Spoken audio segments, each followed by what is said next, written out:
नमस्कार साथियों, पंजाब टीम में आपका स्वागत है। इस वक्त हम जुलाना के खरेटी गांव में बने हुए हैं, जहां पर जो है आज हमारे साथ सरपंचों के प्रधान शिक्षा देवी इस वक्त बनी हुई है। बात कर लेते हैं जो सरपंचों के ऊपर लाठीचार्ज जो हुआ था जींद में, उस बात को लेकर क्या कहेंगे शिक्षा जी। शिक्षा जी, आपका स्वागत है पंजाब केसरी में। पहले तो मैं आप सब पत्रकारों को जी राम राम करना चाहती हूँ। जी, क्या कहेंगे, जींद में जो सरपंच अपनी मांग को लेकर गए थे उनके ऊपर लाठीचार्ज हुई थी, तो ऐसे में क्या कहेंगे? जी पहले तो मैं ये कहना चाहूंगी, मैं 1 महीना हो गया जी अपने धरने को लेकर। हमारी कहीं भी सरकार में सुनवाई नहीं हो पा रही जी। और इन मांगों को लेकर हम डीसी साहब के ऑफिस में गए थे जी, जो हमने शांतिपूर्वक धरना चलाया था जी। लेकिन उन्होंने, हम 3-4 घंटे बैठे रहे जी वहां पर धरने पर जी। उन्होंने बार बार यही कहा, अपने किसी और से ज्ञापन देने को बोला जी। एसपी साहब थे और थे, हम उनको ज्ञापन देने थोड़ी गए थे जी, डीसी साहब को देने गए थे। लेकिन बाद में उन्होंने नीचे आके हमारा ज्ञापन लिया और लाठीचार्ज कर दिया जी। अब महिलाओं के ऊपर भी जी, और हमारे जो सरपंच भाई थे उनके ऊपर भी जी केस, उनके ऊपर लाठीचार्ज किया और उनके ऊपर केस भी बना है जी। हम 4 महिलाएं थे जी, जो उनके ऊपर हमारे बाल भी नोचे गए हैं और लाठीचार्ज भी किया गया। किसी के हाथ पर चोट है जी, किसी के पैर पर चोट है। बुरी तरीके से हम पर लाठीचार्ज करवाया गया जी। यही बेटी पढ़ाओ बेटी बचाओ का जो मोदी जी ने कहा था, यही नारा है क्या? हम बेटियों को तो उन्होंने 1-1.5 महीना का रोड पे लाके खड़ा कर दिया है जी। और ऊपर से कहते हैं कि बेटियों को 50% का वो दिया गया जी, वो अधिकार हमें मिला नहीं है जी। ऐसे ही हम बेटियों को अत्याचार करेंगे तो जी मैं तो इसको मानती नहीं जी, जो ये हमें कह रहे हैं अधिकार। क्या कहेंगे, लगातार जो है आप 1 महीने से जुलाना ब्लॉक में अपनी मांगों को लेकर बैठे हुए हैं? जी हम अपनी मांगों को लेकर शांतिपूर्वक धरने पर बैठे हैं जी। हम हमारा ये जो सरकार से है उससे कोई वो नहीं है जी। अगर हमारी मांगे सुनाई गई हो जाए तो हम अपना धरने को भी वापस ले ले। हमारा कोई ऐसा मकसद थोड़ी है जो हमें सरकार को या प्रशासन को या इनको हम नुकसान पहुंचाना चाहते, लेकिन वो हमारा शांतिपूर्वक धरने को करने नहीं देते जी। लगातार जो आपको धरने देने पड़ रहे हैं, अगर हम बात करें 2 लाख की लिमिट आपको सरकार ने कर दी है, तो उसमें कितने काम आप कर पा रहे हैं? जी 2 लाख की लिमिट कर दिया जी। 2 लाख में से तो जिन्हों मान लो 18% तो जीएसटी चला गया जी। उसमें बचा क्या? एक पैसे में हम क्या कर लेंगे? गांव का एक नाली भी नहीं बनेगी उसमें यार। गांव के तो बहुत सारे काम पड़े हैं जी, जो लोगों को हमसे उम्मीद है। हमारे गरीब लोग हैं, गलियां हैं, चौपाल है, और ये जैसे हमारे स्टेडियम नहीं है बच्चों के लिए, पार्क वगैरह नहीं है। इन उम्मीदों की गांव वाले उम्मीद रख रखी है। फिर 2 लाख में हम क्या कर लेंगे? आप भी ये बताओ।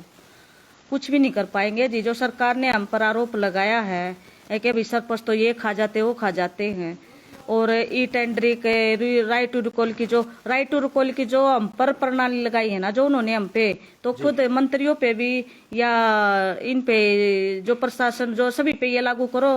हम भी तैयार, हम पर भी लगा दो फिर ये। ना अकेले सरपंचों ही क्यों? आए के लिए सरपंचों को ही क्यों हमारे हाथ बांध रखे हैं? और हम तो गांव के मुखिया चुने गए हैं। वो अगर कोई काम ठेकेदार करवाएगा, वो कोई मंत्री आके थोड़ी संभालेंगे। हम सरपंचों को ही देखना पड़ेगा। अगर वो काम ठीक नहीं होगा, वो तो अपने लगा के चला जाएगा। फिर गांव वाले तो हमसे ही पूछेंगे, सरपंच साहब ये क्या है, कैसा काम हुआ है? उसका जिम्मेदार कौन होगा? लगातार आप अगर हम बात करें तो 1 महीने के करीब हो गया आपको जो है धरने पर बैठे हुए। पूरे हरियाणा की जो है आपने सोचा था, महिलाओं से बात की थी कि हम आपके ये कराएंगे वो कराएंगे, अब आप कुछ नहीं कर पा रहे हो, धरने पर बैठे हुए। तो ऐसे में किस तरह के जवाब आपको देने पड़ रहे हैं गाँव में लोगों को? गांव वालों को तो सिर्फ जी हम आश्वासन ही दे रहे हैं। महिलाएं हैं, जो महिलाओं ने ये कहा था कि भी हमारे महिला सरपंच बन के आई है, हमारा कुछ सुधार होगा। महिलाओं की कुछ मांगे थी, किसी की राशन कार्ड काट दिए गए हैं, किसी की कोई समस्या, मनरेगा के किसी, हम तो ये आश्वासन दे रहे हैं भाई हम आपका काम करवाएंगे। आश्वासन देने से थोड़ी उनको शांति होगी। तब तक हम उनका काम नहीं करवा लेंगे तो उनका आश्वासन, क्या आश्वासन देने का फायदा हुआ हमारा? ये बताओ। मैं आपसे पूछना चाहूंगा, आप जींद में धरने पर बैठे थे और शांतिपूर्ण तरीके से जो है डीसी साहब को अपना ज्ञापन देने के लिए पहुंचे थे। वहां पर काफी जो है झड़प हुई है आपकी प्रशासन ने, तो उसमें क्या कहेंगे? हाँ जी, हम डीसी साहब से शांतिपूर्वक धरना देने के गए हुए थे जी। हमने 3-4 घंटे वहां बैठे भी हैं जी, और बार बार हमने यही उनसे रिक्वेस्ट करी थी जी, डीसी साहब हमारा 2 मिनट का ही काम है, सिर्फ एक 2 लाइन ही है हमारी जो हमने पेज में लिख रखी है, वो आके हमारा ले जाओ। लेकिन उन्होंने बार बार कभी एसपी साहब को, कभी किसी को भेज के भैया आप ले लो ज्ञापन। वो क्यों ले ले, हम गए तो डीसी साहब के पास, फिर उन्होंने उन एसपी साहब को बोला आप क्या कर रहे हो, अभी तक आपने ये गेट खाली नहीं करवाया, ऐसे नहीं करवाया, तो आप ऐसे उठ नहीं रहे तो उनके ऊपर लाठीचार्ज कर दो। हम महिलाएं थी सब वहां पर, आगे हमारे कुछ सरपंच भाई थे, उन्होंने पहले तो महिलाओं के ऊपर लाठीचार्ज किया है, किसी के मेरे साथ इतना दुर्व्यवहार किया गया है जी। उन्होंने बाल पकड़ के मेरे को गाड़ी में बिठाया गया है, किसी महिला को लठ मार के गाड़ी में बिठाया है। कुछ सरपंच भाइयों के हाथ भी टूटे हुए हैं, पैर भी टूटे हुए, सिर में भी चोट लगी हुई है। वो डीसी साहब ने ये अत्याचार हम पर जो करवाया है, हम तो शांतिपूर्वक बैठे थे, जो उन्होंने ये किया अच्छा नहीं किया जी। आगे प्रशासन से मैं यही कहना चाहूंगी, या डीसी साहब ने जो हम पर केस करवाए थे वो केस वापस लेने का उन्होंने हम पर आश्वासन दिया था कि हम आपके केस वापस ले लेंगे, किसी पे कोई केस नहीं होगा। लेकिन अब हम जो 8 प्रधान हैं जुलाना ब्लॉक के, हम जींद ब्लॉक के, हम सभी प्रधान वहां जाके डीसी साहब से डिस्कस करेंगे भाई हमारे केस वापस हुए या नहीं हुए।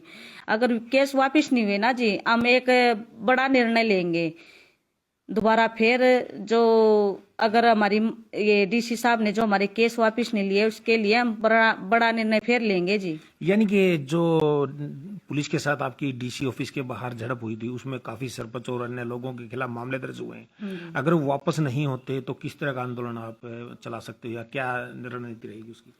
देखो जी, अगर डीसी साहब हमारा ये केस वापस ले लेते तो हमारी इसी कोई रणनीति है। अगर वापस नहीं लेते ना जी, हम ज्यादा से, अब तो हम कुछ भी महिला या कुछ भी सरपंच नहीं थे, अब तो हम अगर वो वापस नहीं लेते तो जींद में हम फिर एक बड़ा धरना प्रदर्शन, जो हमारे अगर जितनी लेडीज होंगे, हम हमारे सरपंच भाई होंगे, प्रधान होंगे, हम बड़ा आंदोलन छेड़ेंगे जी।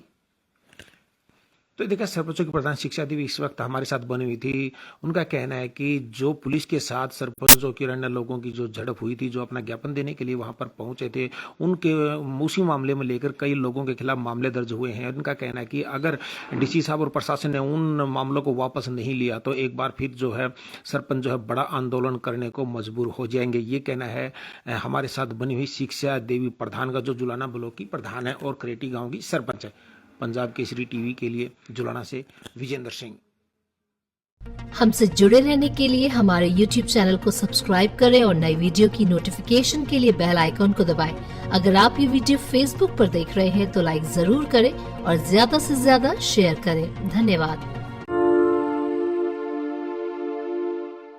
हमसे जुड़े रहने के लिए हमारे YouTube चैनल को सब्सक्राइब करें और नई वीडियो की नोटिफिकेशन के लिए बेल आइकॉन को दबाएं। अगर आप ये वीडियो Facebook पर देख रहे हैं तो लाइक जरूर करें और ज्यादा से ज्यादा शेयर करें। धन्यवाद।